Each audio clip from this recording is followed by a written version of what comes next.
Okay, so you think you know what marketing is, right?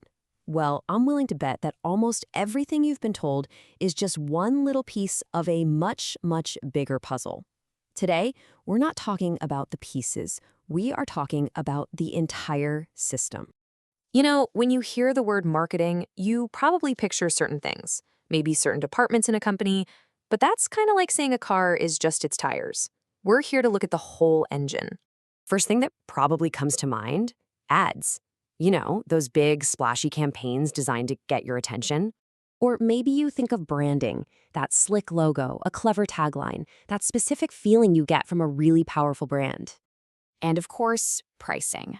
That endless cycle of sales, discounts, and all the strategy that goes into a price tag.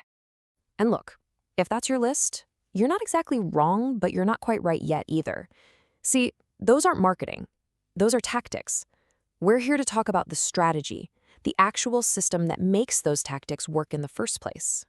So here's the big idea. Marketing isn't some checklist you just go through. It's a complete, interconnected system that actually feeds itself. It's a loop. And once you understand this loop, you'll understand all of modern marketing. So where does this system even begin? It always, and I mean always, starts right here, with a deep, almost obsessive understanding of the market you're in. This is all about knowing the terrain before you even think about making a move. For that, we use two really powerful frameworks. Think of the three C's, that's customer, company, and competition, as your satellite view of the entire battlefield. It tells you what's going on. Then you've got STP, segmentation, targeting, and positioning. That's your ground level plan of attack. It tells you exactly where you're going to play and how you're going to win. And just look at the flow here. STP takes you from this huge, broad view of the market down to a laser focus.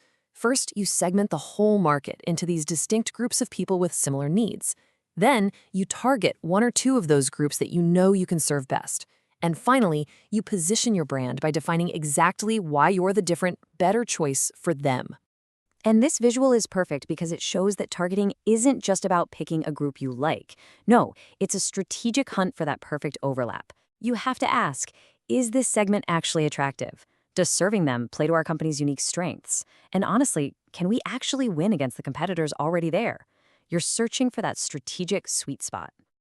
And I really cannot overstate this. You could build the most incredible, innovative product in the world, but if you aim it at the wrong people or position it in a way that's confusing, it's just destined to fail. This foundation, right here, determines the fate of everything else you do. Okay, so let's move on to the next gear in the system. Once you know exactly who you're serving and why you're different, well, now you have to actually build something that delivers on that promise. This quote right here is a total game changer. It's the core of the jobs to be done theory. The idea is that people don't really care about your product's features, they care about making progress in their own lives. I mean, think about it. You don't hire Spotify just to play music. You hire it to make your commute less boring, or maybe to create the perfect vibe for a dinner party.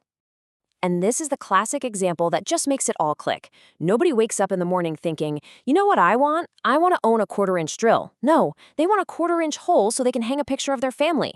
Your job isn't to sell the drill, it's to sell the outcome. So this is where the famous 4Ps come in, as your action plan. The product is the drill itself, the solution for the job. Promotion is the story you tell, the ad that sells the promise of that perfect hole. Place is all about distribution, making sure the drill is on the shelf at the right store when the customer needs it.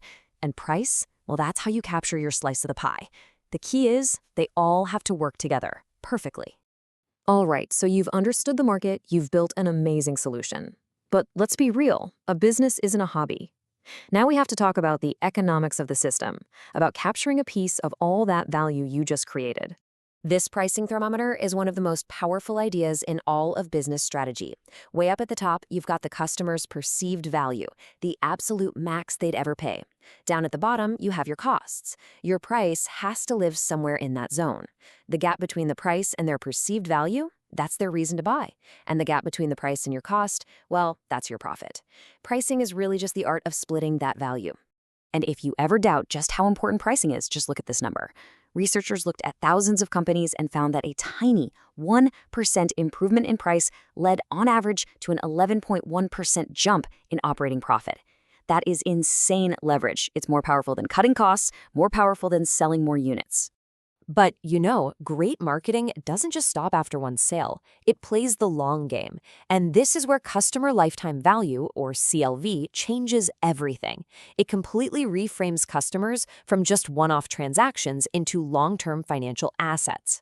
You stop asking, how much is this one sale worth? And you start asking, what is this entire relationship worth over the next 5 years? And that long-term view brings us to the final critical piece that makes this a true living system. See, it can't be static. The system has to learn, it has to adapt, and it has to get smarter over time. It needs a feedback loop. Now, that feedback comes from market research, but you have to know there are two very different kinds of data. There's what people say they'll do, you get that from focus groups and surveys, and then there's what they actually do, which you see through their behavior, through A/B tests, through real-world experiments. And let me tell you, while both can be useful, what people do, that's almost always the truth. So let's put it all together and see the full system in action. You start by understanding the market with your 3 C's and STP. From there, you create value by focusing on the job to be done.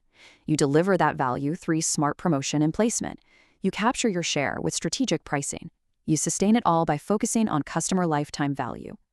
And then you learn from real-world data, and you feed those insights right back to the beginning. It is a continuous loop of getting better. Now that we've seen all the parts, what's the one secret that makes this whole system actually work? Well, it really boils down to a single, powerful idea. Marketing rarely fails because one piece is just bad. It fails because the pieces are misaligned. Ever seen a brilliant product that nobody bought? That's a classic product segment misalignment. A company that's always running sales just to survive? That's a value pricing misalignment. The system breaks when the parts don't fit together. Or, and this is a big one, when a company makes the classic mistake of trying to be everything to everyone.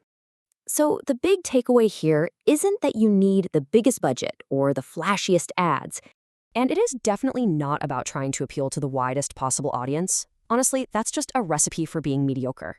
The goal is alignment. It's about having the right product for the right customer with the right story at the right price through the right channels. When every single piece of this system is in perfect sync, the whole thing becomes so much more powerful than just the sum of its parts. So in the end, marketing isn't really about shouting louder or just selling more stuff. It's about building this elegant system that connects deeply with a market. It's about understanding better, creating real value, and capturing that value over the long haul. So the only question left to ask is, how aligned is your system?